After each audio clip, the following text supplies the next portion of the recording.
morning. I swear a lot. It is 1:55 in the PM, and you're listening to The Foreman.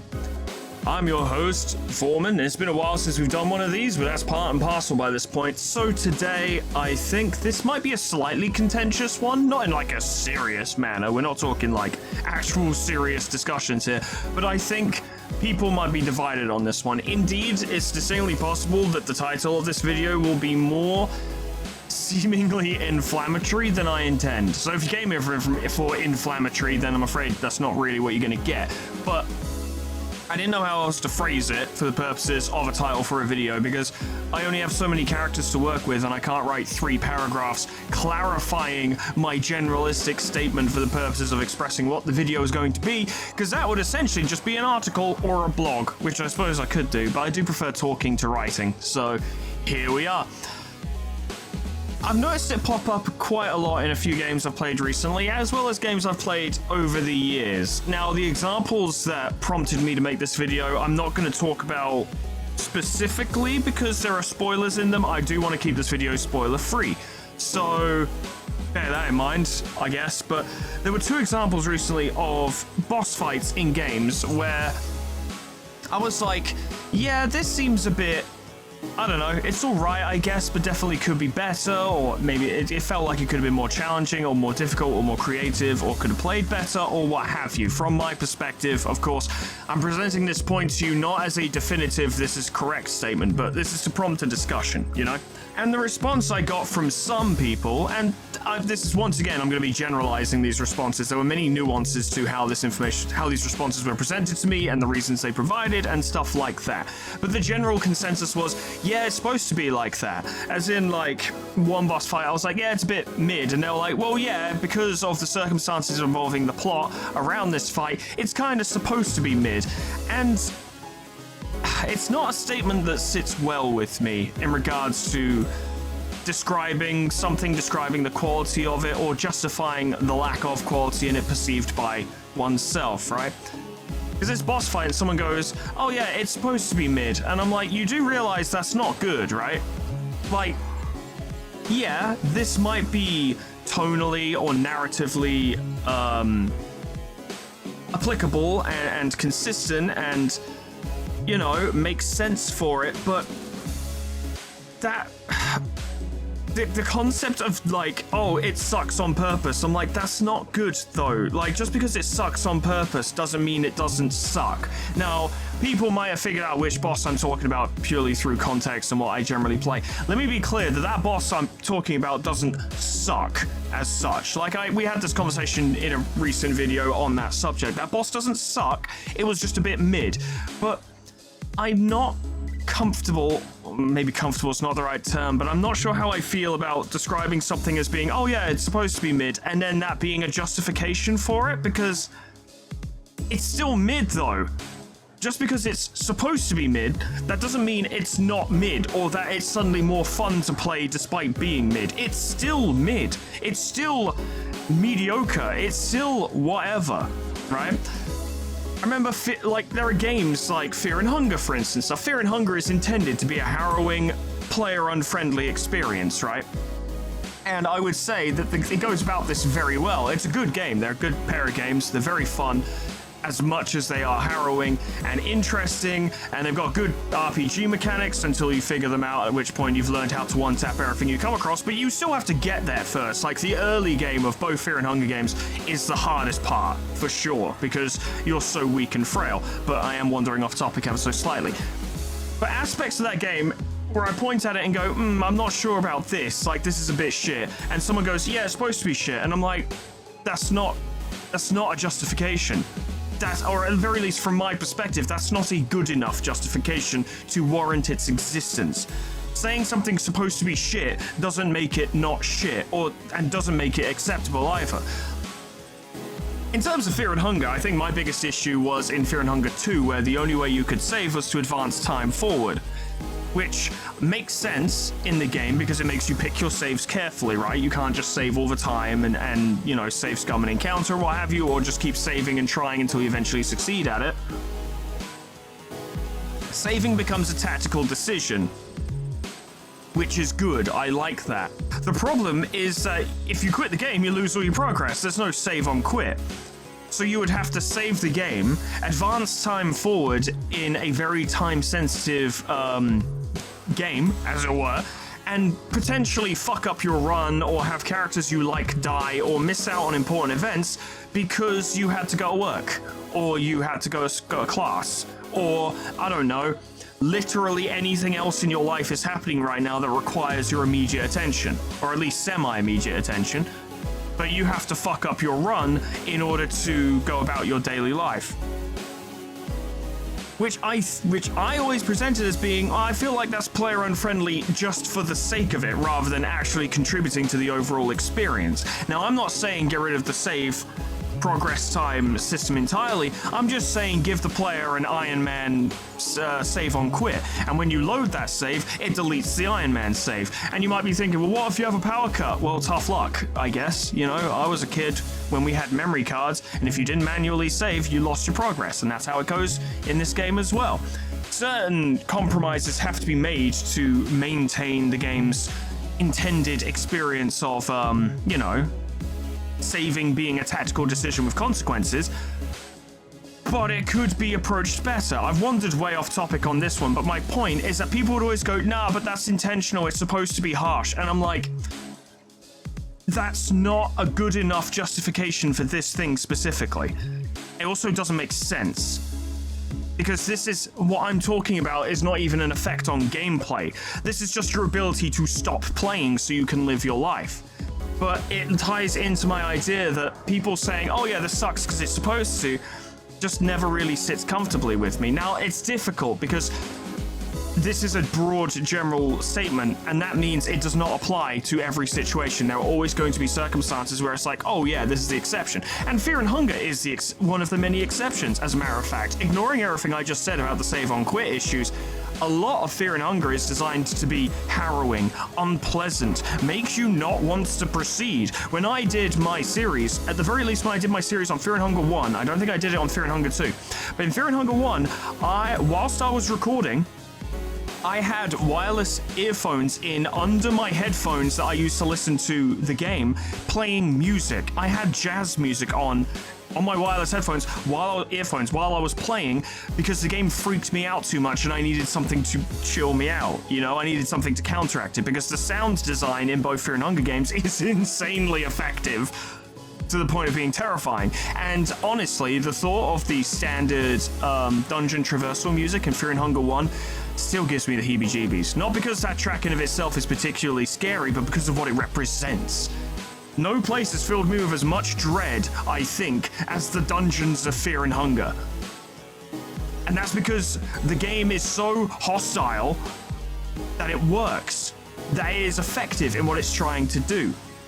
So the reason I bring this up is to point out that, like, yeah, there are instances where it's like, oh, it's supposed to be unpleasant, and it's like, yeah, it fucking works, and it helps. You know, this is a staple of survival horror, for instance. Games like Silent Hill, and Silent Hill 2 especially, Outlast, Resident Evil 7, Signalis, put you in places that are fucking miserable, and horrible, and gross, and are unpleasant to play through in that respect.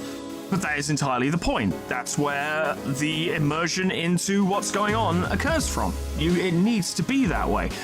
But I keep saying, but I don't know how else to say it, which is unfortunate, because if I'm going to do a talky video, you would hope I would be more creative in how I describe things. But someone turning to me and saying, oh yeah, that boss is shit because it's supposed to be, nah, it doesn't sit with me.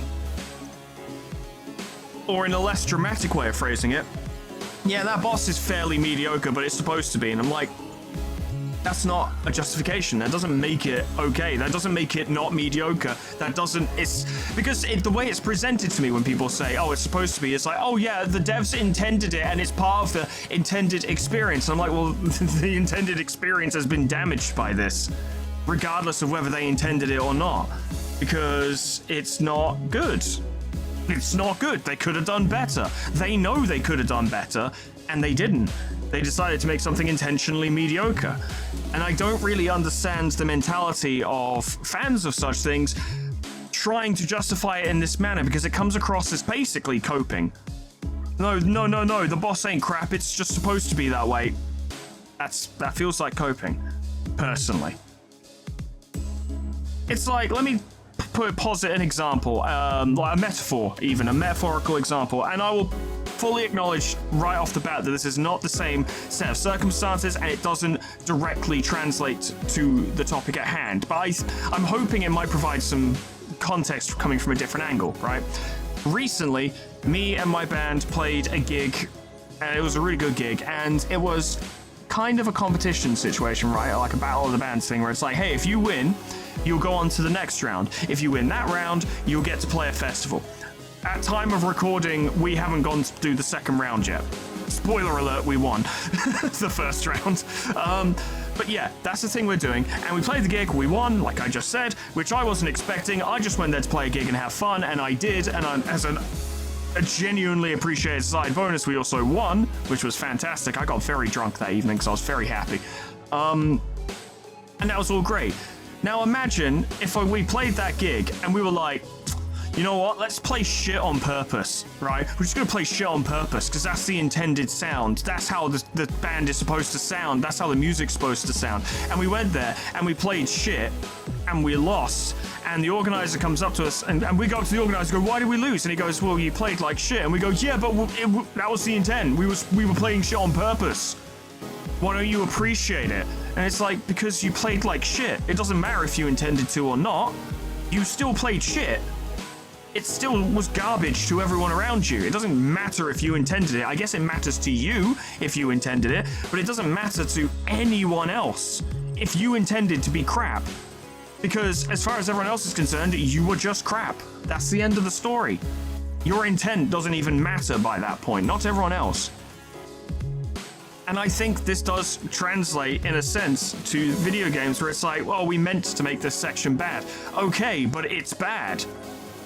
And I think this is sometimes when certain game developers get a little too auteur, I suppose, where they're like, let's just put this bit in and it's really shit. Why? Oh, it'll really convey the message we're trying to say. Yeah, but it sucks.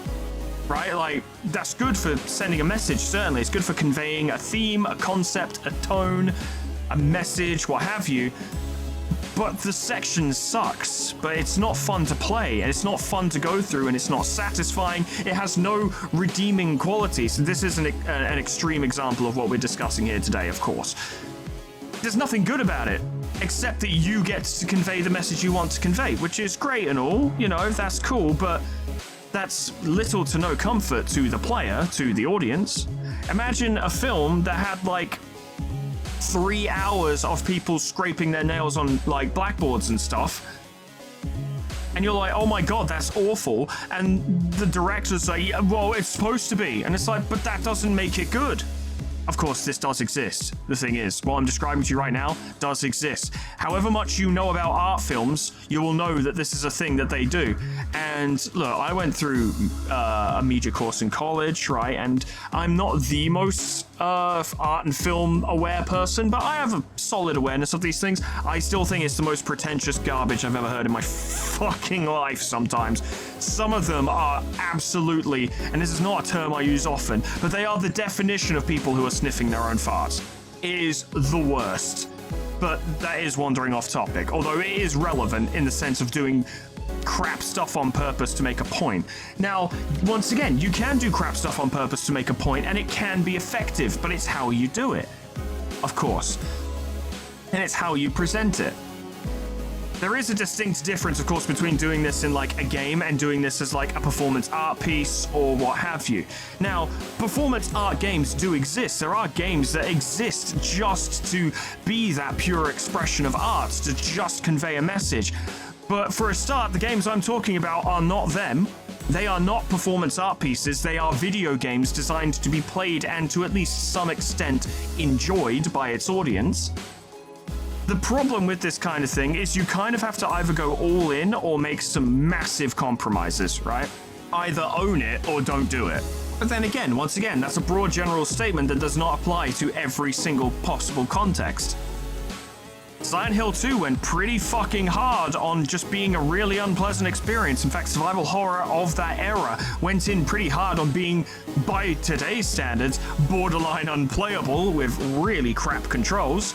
I'm not necessarily talking about tank controls here. I'm just talking about the fact that they would intentionally have slower reaction times for your character when you did an input, right? For example, to make them sluggish because they are normal people fighting horrible things, and they should be sluggish, right? They should be bad at this. It's why Silent Hill Homecoming was fucking garbage, because they were like, well, today you're playing as a soldier, which means you can fight good.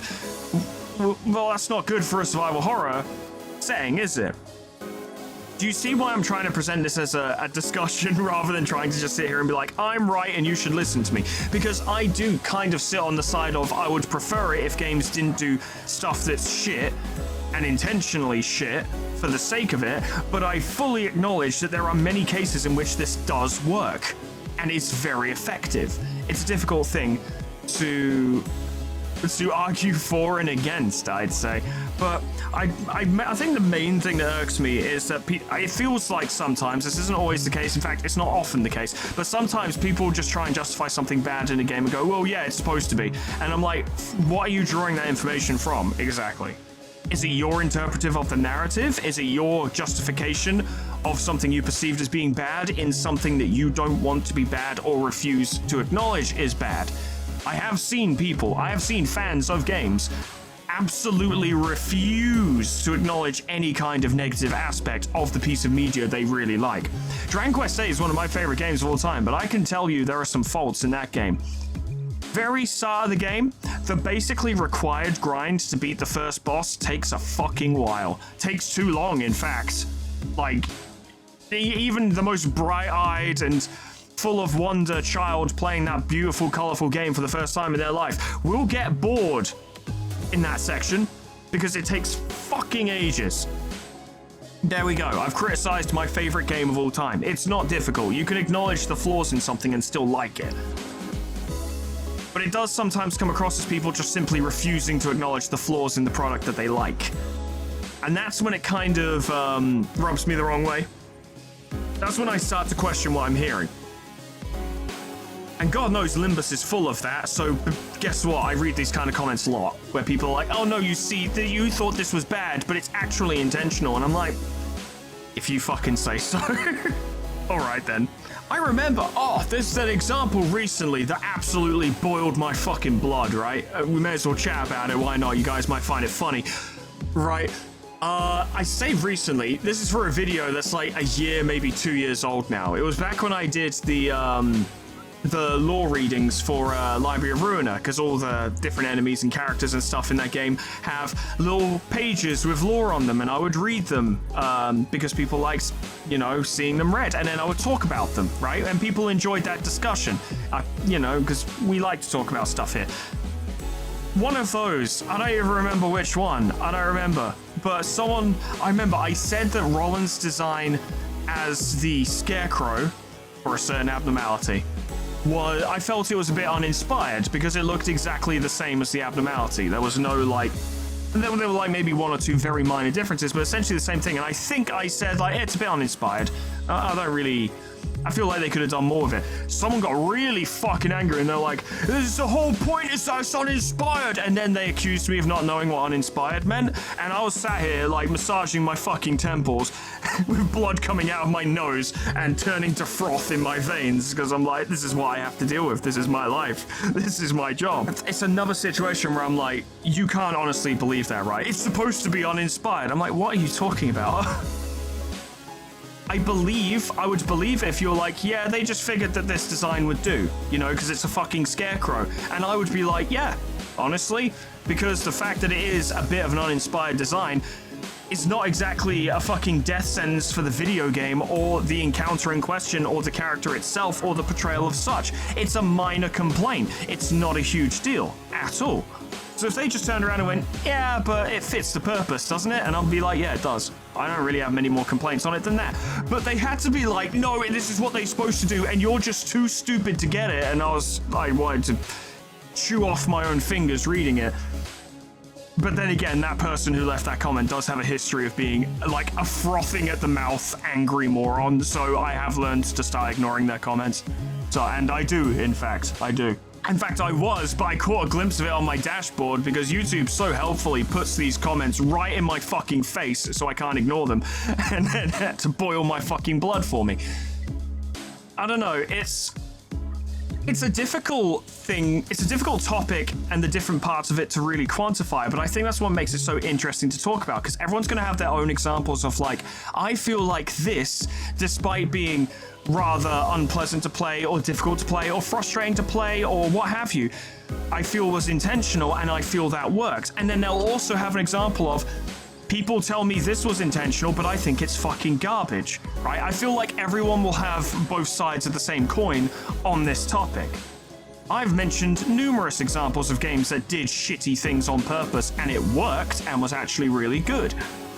And then of course there are others. I can't name the specific examples that prompted this video because like I said, they're spoilers. Although I will say for one of those examples, someone didn't say it's supposed to be shit, they said it's on brand for this character. And I was like, yeah, fair enough. That's not a justification of the fact that it fights weird. It's just, you're just saying it feels right, and you're not wrong. So fair enough on that one, absolutely. But once again, you know, moderation is the key. Moderation is the key to every discussion, as it were. The key, I think, is to look at these things a little more objectively and to try and take away your personal bias. Do you truly believe that this was supposed to be shit? Or are you saying that to try and ignore the fact that the thing you really like has a problem? And you don't want to acknowledge that it needs fixing or could have been done better, right?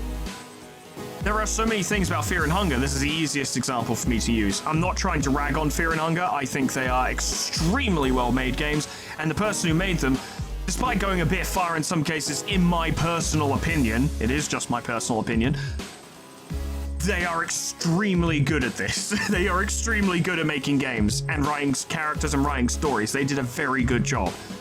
You know, I want to make that clear that I'm not ragging on Fear and Hunger for the sake of it. In fact, the reason, actually, that I'm so critical of Fear and Hunger in this sense is because I think it's really impressive. And, you know, when you think something's really impressive, you want it to be better. You do often end, or some people, can't speak for everyone, do end up being a little more critical of things they really like, because they're like, it could be better. And then again, once again, this is all just from my opinion. But Fear and Hunger, as the example that I've been using, no quit on save sucks.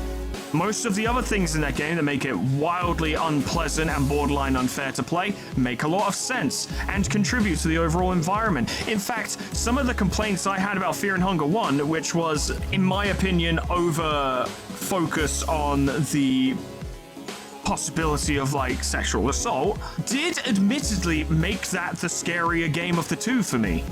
So as much as I feel that that probably shouldn't have been there, or maybe should have been dialed down, or maybe just implied instead of displayed and shown so explicitly, it did make me scared of the game.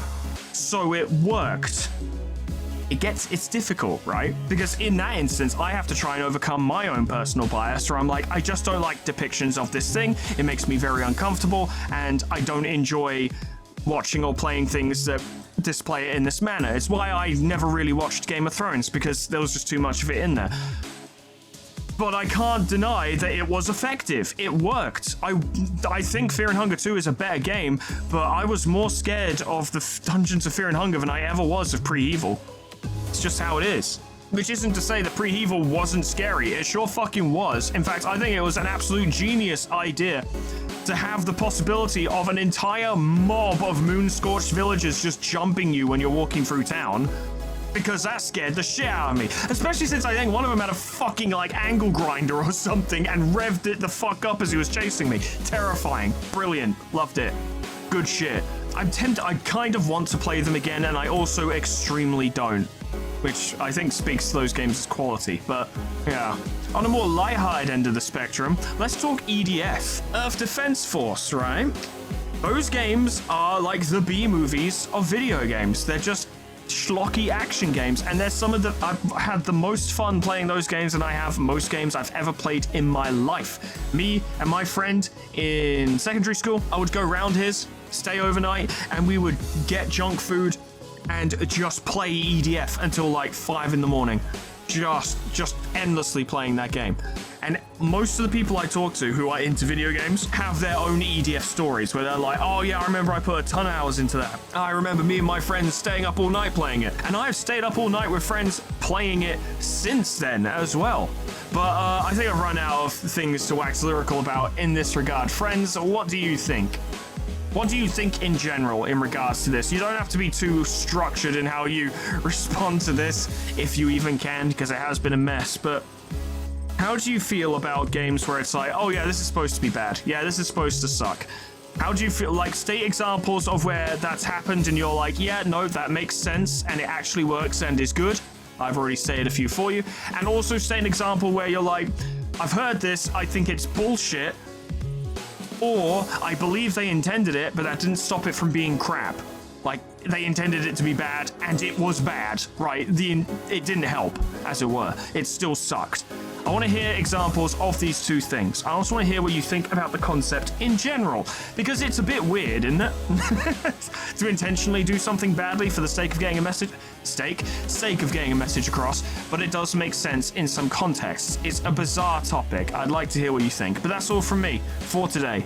Thank you so much for watching. This was a bit more animated than previous Foreman talks, I suppose, but I have some energy, what can I say? Special thanks to our members and patrons: Addison Sells, Voltwolf, Miscreant, Rockariku, Crescent, Stony the Horse, Sly the Hexire, Abyssal Angie, Princeps, Jack Omu, Mr. Chrono, Superstitic, Lumi, Svyheart, Mighty PH, Enzistore, E, Landelian, Gage Donaldson, Hosherman, Saga, Jack, Ninjog, Emberfox, Grand Captain General Peace, Mean Baby Bag Turtle, Cuds, Kana Samaria, Poe, Portugal Bragg, Livesteel, Meg Mr. Z-Man, Unclever Names, Summercat, Flanny, Painted Dragoon, Lipotatoes, Proxy, Caminera, Moa, Heartland, Harak J, Dresso, Sion, Distance, Lol, Etherbin Linky, Xeon, Cedar, Bimbo, Talkia, Honeydew, Sweet Baby Red, Jessica Dibusonian Pie, Trimago, Stuff Lullaby, K-Bob, Magic Cow, The Frostbite, SCP-106A, Namad, and KennyC800 for spawn me on YouTube and on Patreon. Thank you so much, guys, and thank you all so much for watching.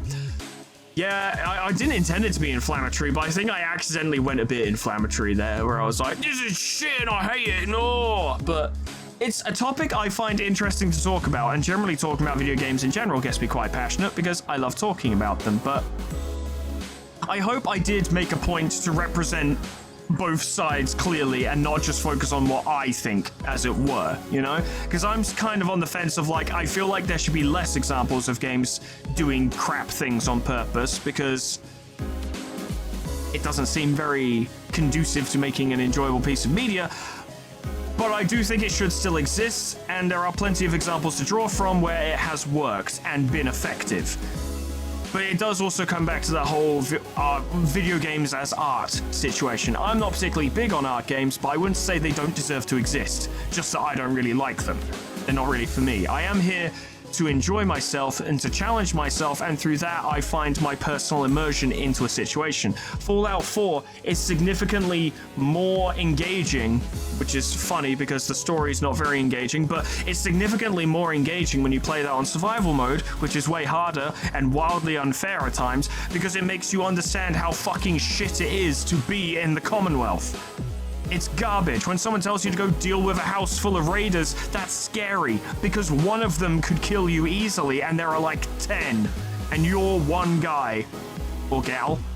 Good luck. But I'm rambling. Thank you so much for watching. Let me know what you think, and whatever we talk about next time, hope I see you there. Doodles. Goodbye.